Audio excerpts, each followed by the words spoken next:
you make it a boost? Good. I'm happy we agree on that. It's about time that the fans get fucking fed up with the bullshit. They need to get fed up. Like, here's the thing is that was an acceptable time to boo, because that performance at home in a title race at all is unacceptable. It was unprofessional and it was ass. So yes, and at some point the fans need to take, like, I get it that sometimes it's difficult to see how you can change things. But when you're being told to come and basically he's putting onus on you to get them over the line and you show up. Laura was there. I talked to Laura. She said they were up for it. I don't want to hear anything about the fans just weren't up for it and they weren't doing this and they weren't doing that. They were. But the players did not show up at all. So, of course, at some point, the Arsenal fans need to decide whether or not this is good enough, and I think we're one of the most patient fan bases in the world. This is one of the easiest jobs you can have in terms of pressure as at a top club, because this fan base they'll listen to you, that they want to get behind you. There's a carrot of finally getting over the line and a dominance and dynasty that might happen. Yeah, but they got to start. They got to start making it known that it's not okay, and that wasn't okay. So yeah, good. That doesn't mean that showing that you do not, this is an unacceptable performance does not say that you do not support and you do not love them and all that kind of stuff. But it's okay to not be happy about things. And I think it's too, tipping around, like, is it okay to, pussyfooting around stuff. Booing. Absolutely, because that was horrendous. And it's from a place of love, man. You sometimes, like, again, we're meant to be a football. We can all disagree on Arsenal, but we're all a family, whether you're around the world or you're at the stadium or you're the players, yeah? Why not want to hear it from people who love you? Because we gain nothing from obviously bashing you for no reason, innit? So it's come from a position of love. And one thing that is annoying me, yeah, is even if we say the players, because I think they were doing the performance, I think fans are right. I don't think Arsenal fans sit there and do that all the time. But let's just actually assume they booed, they thought everyone was shit, they thought the gaffer was shit, all of that kind of stuff. How many times when you lot have had setbacks or when you lot have been in nervous moments or in good form, fans up and down the country have been supporting, have been behind you when you've made mistakes? That's probably that's over 100+ times being nice, yeah. And it's only one time you've been booed. So the metrics are still in the favor of them believing in you. End of the day, it's what you lot want to do. I actually like the way Rice spoke after the game, Zubi after the game, Eze before the game. But if I'm completely honest, it's not whether these things are right or wrong. And I know you got to fulfill your media duties. I just quote unquote don't want to hear it now. Like, there's multiple different language speakers in that football team and around the world at many teams. The best thing about football, it don't matter if you speak Turkish, Indian, English, whatever have you. It's with your feet now. It's with your body language. It's what you do. Anything different than they've been saying for the last couple of seasons. Like, them talking and the performances, like you said, they just don't match up with what they're saying. I stopped listening to Arteta's press conferences a long time ago. I can't lie. The fire comment with the fire one was funny, man. We'll get onto that, but it was funny. I can't lie. Man. I don't have any more. Like, Rice is not necessarily saying anything different than what I've heard. Like, it goes from this was not good enough, but we're gonna respond and la la la la la. And then even yesterday, I saw he said, that we just want to go one step further and da da da. What's one step further? Can you say that you want to win something? Is it illegal to say that Arsenal want to fucking win something? Say we want to win it. One step further? The fuck is that? But they all sing from the same hymn sheet. They're all media trained. They're not going to say what they really feel. And, it's tough because sometimes you just want to hear them say, we were shit. Like, that's what I want to hear. That's it. Just be human, man. Just absolutely be human. But I know they can't do that, so I'm not saying, it's not how you say it, it's what you say. Even if we look at Arsenal YouTubers, there's YouTubers out there, positive and negative, yeah, that say the same things that I say, but it's the way it's being said, especially at this moment around negativity, innit? So you can say it. I also understand, especially Rice and Arsenal, because the one thing I'll give you is there's plenty. I disagree with a lot of what is said about our football club, the double standards, etc. But there are 1-2 things that rivals and external things say that I'm like, okay, I don't like the messenger, but I like the message, and I kind of share that. So I understand the frustrations with, they are just trying to get sound base. They are just trying to get clickbait. And I can understand if you're doing like the PR thing just to pee people off. But now it's for me, you lot might as well be deaf, because the feet need to do the talking. Mr. Holiday, one love for the super chat. Arteta should go no matter the outcome of this season. I'm tired of the style of play and our players being run into the ground. Also, Jess, what happened to your lives? The people miss you. Take it away, Jess. So on like the lives and stuff like that, I hate being the person that's just like so negative. And I just feel like if I don't have anything new to say, I just feel like I'm beating a dead horse. And the last couple of weeks I've recorded lots of things that I did not put out because I was just like, this is just so dark.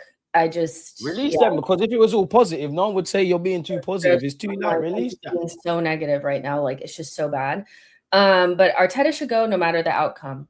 Listen, I get where people are coming from with that, because I feel like even if we win it, and here's my thing, I want you guys to stay with me here. Even if we win it, it won't be because we were dominant or because like we just ran away with it. We will have scraped by. And I feel like it's not the type of, the way that we're playing and the way that we've applied ourselves over the last couple of seasons does not feel like it's going to keep us going or make us win more trophies. That the egg's gonna eventually hatch. Yeah, it's not the type of football and application that's going to do anything other than these players be broken down, tons of injuries. It's hard to watch. It's an eyesore. And what we will have gotten from it is one Premier League where we really just kind of like crept over the line against a city that was really poor for a long period of time and really should be like dead and buried, right? So I think beyond the style of play, I think the way that we do things with Arteta is unsustainable because the players are broken down. And so people are saying we need to sell 8 players and we need to, it's like, we're going to need to sell 8 players every season because they're not going to be able to walk. So I do get where it's like we will have won, but at what cost? We need somebody that can win more than one trophy a season or win at least one trophy a season. Arteta could win this. And I think people would think next season that we wouldn't win anything, you know? So it doesn't feel sustainable the way it feels like we will have sold everything and we're owed a Premier League because of what we suffered, the players and the fans and everything. The style of play, I can get with ugly football if it's effective, if the players are not broken down, if we look like we're going to win multiple trophies, we're dominant. You can be dominant without it being pretty. So it's not about style of play. But I can also see why people don't even want to watch this, because if you're not going to win things, you at least want to be entertained, right? So I get it. It won't happen. And even if he doesn't win anything, I still think he'll be here. Well, there's rumors of new deals, isn't it? Like, again, as I always say, just like the KPIs that we feel should be said are clearly not the same at Arsenal Football Club, because and listen, I can never fault Mikel Arteta in it, and I'll say everything. I can never fault you. If you left today, compared to when you came in, we're in a much better stead. Maybe you are the guy to rebuild the ship. You have made us competitive. Keyword competitive. Now it's about being winners. I keep saying this. If we want to get to a realm we've never been, everyone's got to be something they've never been. That goes for the players. We've spent this live stream getting at the players. Also the manager. And again, to a lazy Arsenal fan, because I'm not there, I haven't learned anything new, Mikel. There's been times I have 2022, 23, 23, 24 when we become good defensively. I've seen the way you've changed fullbacks, etc. I still think, and I do cut you that luxury. Injuries can happen, all of these kind of things, but you've got more players. We're still in the same realm. Of course, the players could look after their fitness better, and some of it's unlocked, but isolate to what you could control. You have ran man into the ground. I do think there's a lack of proactiveness in attack. Me and Jess spoke about this in the summer. I can really go find the vids. We was happy about getting a striker in Gyökeres and obviously as a Key and Zubi and whatnot. But these players come here. This is the first time they've probably asked questions of Zubamendi's ability to pass the ball forward. Eze, happy that we're out of the darkness. First half of the season was quite poor. Gyökeres is a limited striker and he's doing quite well in 2026. But we knew he could score goals. He's won an individual award for that. Done it for club and country. Done it in Sporting. Done it in Coventry. You've come here where there is a defensive tax in the Premier League because of the game state. But a team that's not And it's mad because we score a lot of goals and whatnot, but we always say we know we're going to score, who's going to score. We knew Gyökeres was going to be at a deficit. Teams that play more entertaining football in the Prem, you might see the same Gyökeres, more kind of goals. I guess what I'm getting at is I do think there's an element of Mikel Arteta and us as a football club, yeah, like all of us, we stand in the rain and ask why we're wet. And this is my thing in the sense that there's another reality where I'm happy we obviously got through with Sporting. I'm not happy to lose against City or Bournemouth or Southampton. But I can say, you know what? We lost to the better men, which we did, but you lot gave it all. Let's go back to the drawing board. I keep feeling like there's more to give from you, manager, and the players. And I don't think we've changed. This is why I said at the start, in terms of attack, beyond the purple patch, I don't see anything. Just get this thing over the line. As in relation to the new manager, I mean, keeping him and whatnot, the man's going to stay whether he wins, loses, or draws. And I do think things have to be stripped back for Arteta. I think there can be no more projects like Kai's and Madueke's. I do think something's got to be looked into rotation. Berta has to have full control. Etc. Berta needs control. I know that people will be like, yeah, but he wanted Gyökeres. Yeah, but he's the man that could get Gyökeres out the door if he showed an ability to pivot. We weren't going to get Sesko. They were playing hard, but it weren't making sense. Eddie would have dragged that all summer. Yeah, Arteta needs to be put in a position where he's no longer being compared to what we were pre him, and he needs to be compared based on what he's being paid and what the remit is for a manager at Arsenal. He needs to be compared to himself. Because if we think you're a good manager, which I do, if we think we've got some of the best individuals, if we've been fighting for a Premier League and for whatever reason we'll label it down as fine margins, we're not getting embarrassed. We're competitive again. We're getting to the latter stages. You've actually got a decent record, Gaffer, since you've come as a manager into Europe. You've got to quarters, back-to-back semis. It's not, we're closer to getting over a line than going backwards. Now it's been a new realm. We're competitive again. That 2023-24, I've said this before, that's when all this rebuild shit stopped. We're now back to where we want to be, get over the line. I don't know about the future and dominations and all of that. We have to deal with tomorrow when tomorrow comes. We just said the past. It's the present. I've not felt we've seized the present. I know this couldn't happen, but in the last 3 years, could we have won 3 Prems on the spin? Could we have won 1 or 3 or 2 or 3? Could we have picked up domestic cups? Could we have done better maybe in the champs? Maybe yes, maybe no, but that's as good as it gets. Like, all we can do is think about that. We ain't seized it. And the boys in him have to do that now, man. Yeah, there's just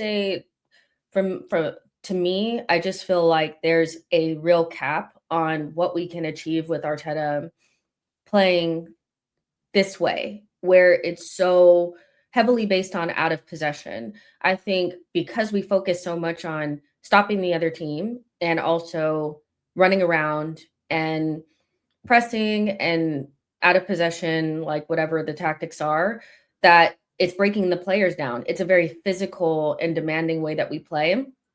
And because we don't do much with the ball, we don't have, it's just a lot, and I think this is a recipe for disaster.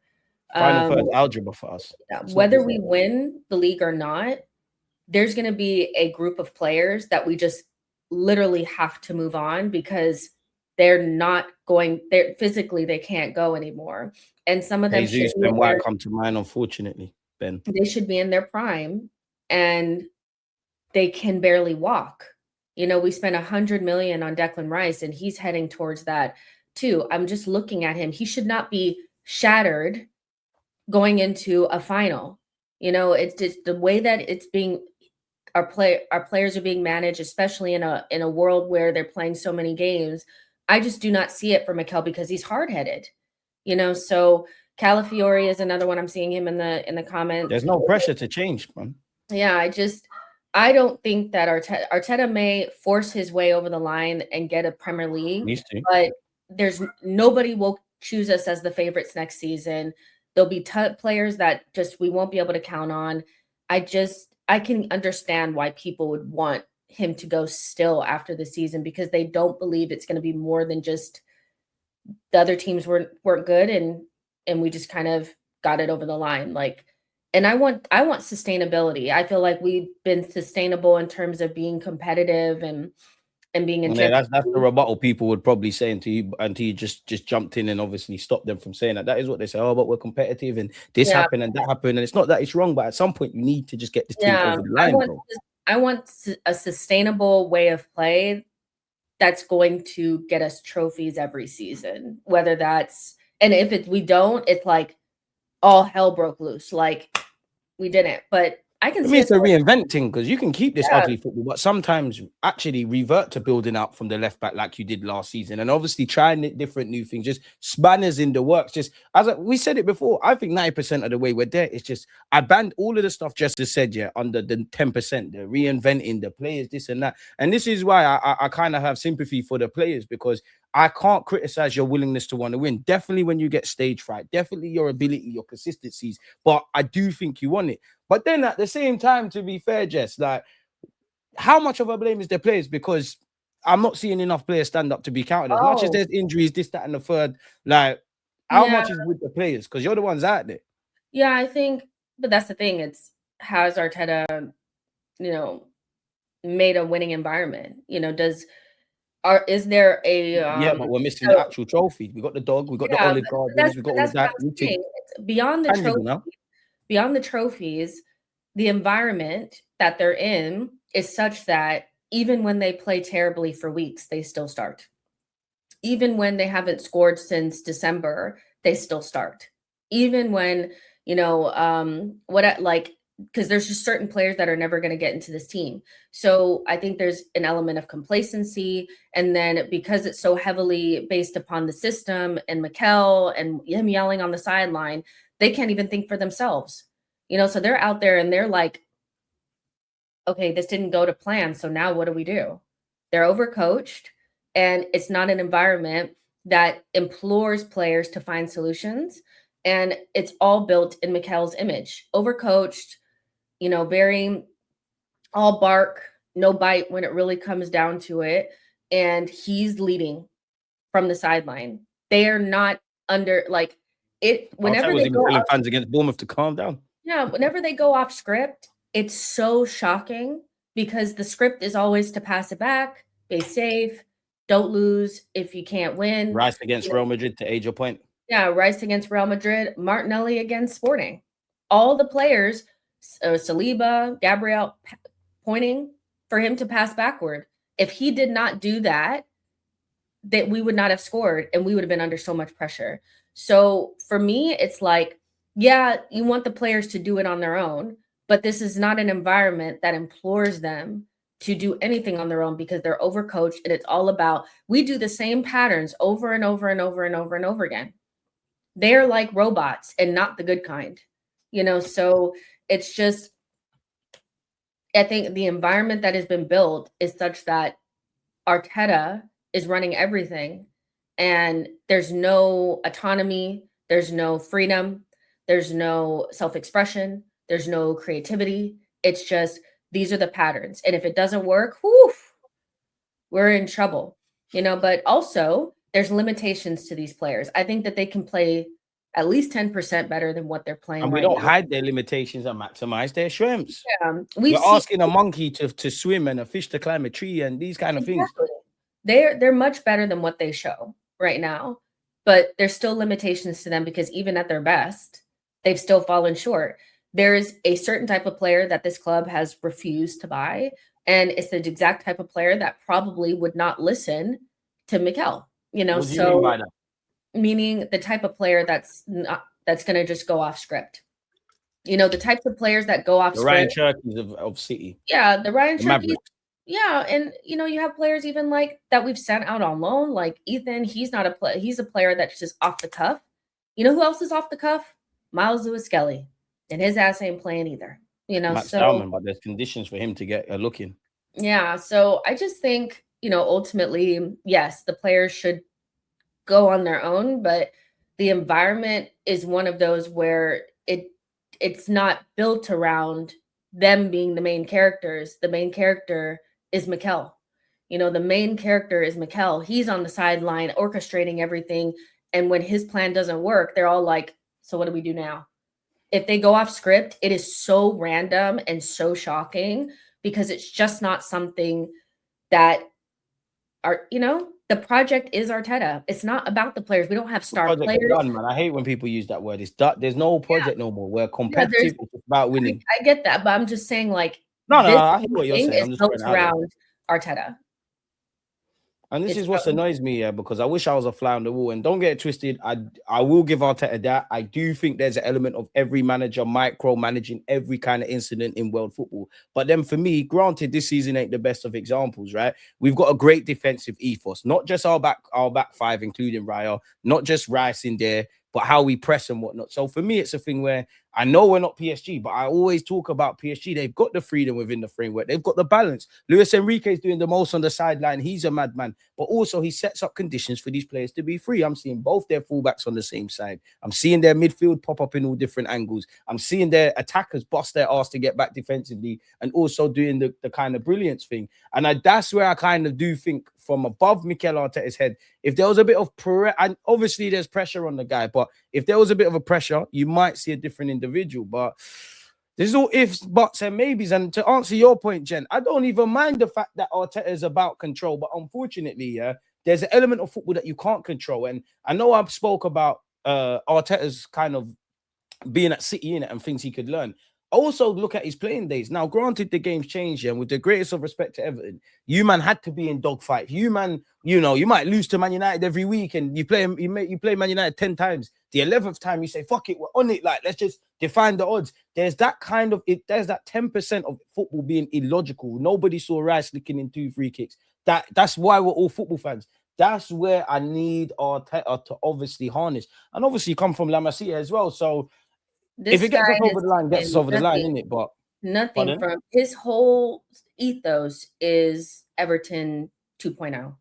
But the maddest thing, Jess, is we take risks in our own half. It's in the final third. We're like, and he's also a chronic overthinker. He's a chronic overthinker, and there's nothing simplistic about the way that we do anything. To the fact that as soon as we got into the run-in, all of a sudden we stopped doing corners that were like all of a sudden there's short corners now. Put it in the mixer. The fuck are you doing? What's the point of having this tall ass team and you're not just gonna put it in the mixer? What are you doing? Everything is chronic overthinking, and where we kind of got the balance right early on, you know, with Zinchenko and these guys, and it kind of worked. We've just gone further and further away from the natural way that football works. And the best teams in the world have tactics, but they lean into talent, creativity, simplicity, energy, and those types of things.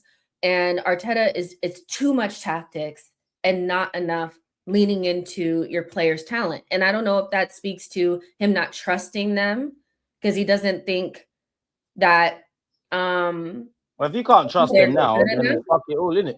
But he chooses players, I feel like, that are not Mavericks and that he can coach into what he wants. But even when people look at it's like Pep is such a good coach and he has them in robots, he never lacks technical quality and talent in his team. Arteta has, like, you see how it's like less technical talent, less personality in the team. I want little soldiers to play this fuck ass football. Like, that's just some man got mentality. They just ain't got what you said about the technical level. Like, obviously they're professional footballers. Noni and Kai come to mind, 100 million on that. You know, and it's not just them or a scapegoating thing with them. It just illustrates the point. No more of them kind of man. He's just too. It's just too. So I can, again, going back to the point like earlier, I can understand why people just cannot do it again. And I personally do not know how I could do another Mikel's Arsenal. You know, it's tiring watching your players out there that can barely move, they can barely walk, they have no ideas, they don't inspire.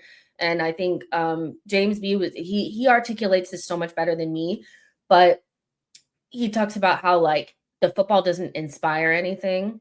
So when you're asking the fans to do something, it's like if you just played better football and not necessarily like champagne, but the football was energetic and passionate and you tried to attack and you took risks and the players were fired up, naturally the fans would. Football's a simple game. You play nervous, you're going to look nervous. Exactly. But they just, and that's why people always go back to 22, 23. And I think it was flawed for sure. And I don't know 100% we would have won continuing to play that way.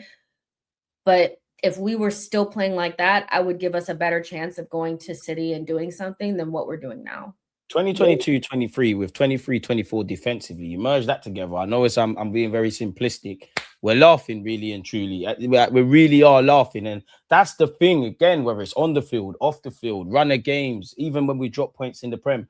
I do give credit to, like, for this example, Bournemouth, Southampton, City. But before I can kind of focus on how good or bad they were, it's us. We're shooting ourselves in the foot. And as I said, we've got no divine right to win a game of football, let alone a trophy. I don't feel like we've left it all out there too many times in the last 2 years. And I extend that to the gaffer for whatever reason. That's just what my eyes are telling me. I felt that against Bayern Munich. I felt that in the League Cup final. I felt that on several occasions. Like when it's sink or swim, we haven't been swimming really and truly. No. I wanted to ask you this, yeah. Sorry, go on. Nope, we haven't been doing enough. It's just this is something people are saying now, because for me, I think this is the same logic when people say in the first half of the season, oh my God, people, we're saving ourselves for the second half. I think it's a bit simplistic. But no, some people are saying we're saving ourselves for a World Cup. No. Or they're saving themselves. See, here's the thing. I think I know exactly where this is coming from. And I feel like early on in the season, specifically, Odegaard wasn't playing well and was getting injured, right? Now,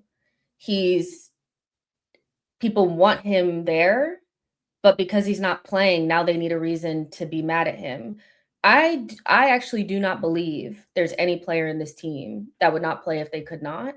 But I mean, it's like so weird. Like the constant conspiracy theories. It's like 1 minute you hope he doesn't ever come back because then the team is going to get worse if he plays. But then now that he hasn't played and they've dropped some of the worst performances ever and gotten some of the worst results, and he hasn't even played. Now it's, we want him back. But if he's not playing, that's emotional saving himself for analysis. He's injured. And when he was playing, his knee was probably fucked. And now he just can't go. There's some of these, it's like, I don't know why people think that these players are trying so hard not to play. Like, but I think they need a reason to be mad at somebody that they didn't even want out there, because that's football. You always need a scapegoat, man. That's emotional analysis. No matter who plays, we're playing like shit, guys. No matter who plays, it's not changing. So I don't know what you guys want, but he's saving himself for the World Cup. He can't play. Copium, it don't make sense, bro. These players, obviously, you're thinking about the World Cup, and there is an element of I don't want an injury, but you can only play what's in front of you. You play, you do well, you get in good form individually, collectively, you win trophies. You're even more gassed going to the World Cup. Whether you're with Saliba, with France, where they expect to win, or Norgard, where you're not expected to win, but first time you've qualified in Odegaard's case, and you're a generation you're inspiring a generation. It don't make sense. What if Arteta goes and wins? Will people be quiet? Odegaard has been campaigning for Norway a lot in the media. What does that have to do with him putting on his boots and playing? This is what he's the captain of Norway. Like, he's going to be on media. Like, it's like the weirdest thing, guys. Like, you didn't want him playing because he made us worse. You realized that he didn't, and we're just asked no matter what. Now you want him there, and he can't play, so you need another reason. It's Arteta. I'm sorry. The football is horrible. The players are not fit, and we're bad whether he's there or not.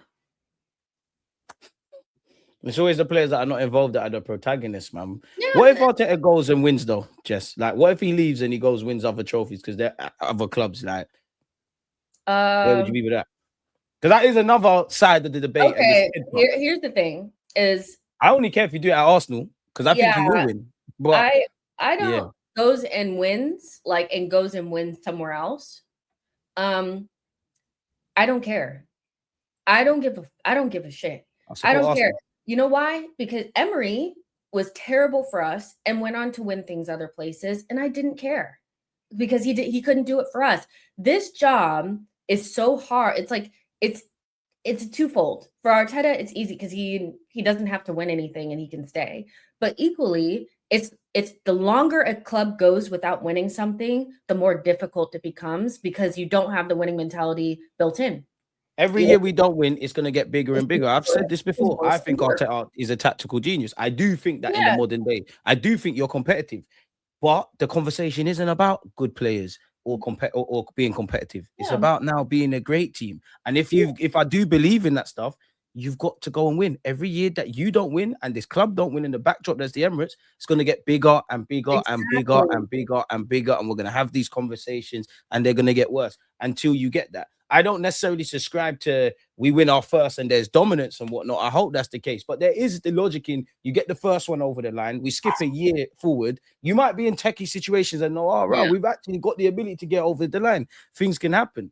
But I don't, like Jess said, I don't care unless you do it at Arsenal because it doesn't feed me with anything. That's an ego thing with that.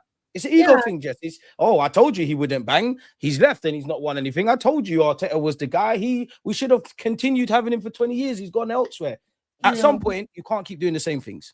And I need change after this season in some way. Especially if you win. 7 years, I can't do the same.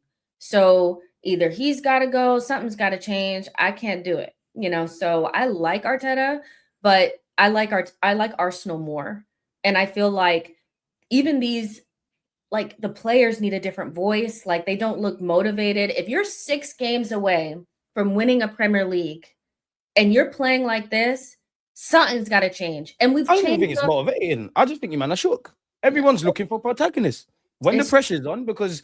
League phase in the champs, you batter everyone. When it's just crunch time, man are looking at other people. I've seen our team make mistakes. Other people are standing up to be counted. That's I don't know. And whether it's a reflection of the manager, whether you're using his tactics, whether I need you to stand up to be counted.